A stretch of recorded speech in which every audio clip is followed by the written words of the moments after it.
بہت سارے لوگ ایسے ہوتے ہیں جو بہت انمول ہوتے ہیں، جو پریشانی میں دلاسا دیتے ہیں، ہمیشہ عقل کی بات کرتے ہیں، ہمارے لیے وہ تسلی ہوتے ہیں، ہمارے پیچھے مضبوط کھڑے ہوئے ہوتے ہیں، کوئی لالچ نہیں رکھتے۔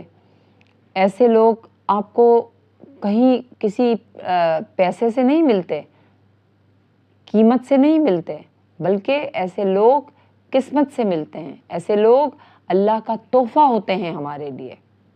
اس لیے ہمیں ایسے لوگوں کی قدر کرنی چاہیے۔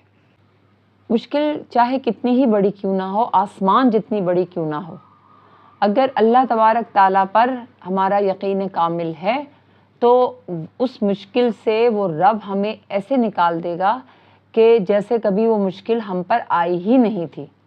لہٰذا اللہ تعالیٰ پر مکمل یقین رکھنے سے ہی ہم اس مشکل سے آسانی کے ساتھ نکل جائیں گے۔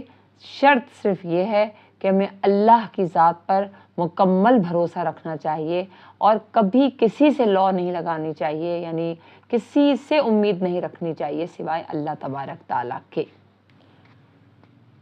کہتے ہیں کہ سب سے خوبصورت ترین جو چیز ہے نا وہ ہے احساس، وہ ہے انسانیت کا رشتہ، احساس کا رشتہ، خلوص کا رشتہ، محبت کا رشتہ، ہمدردی کا رشتہ۔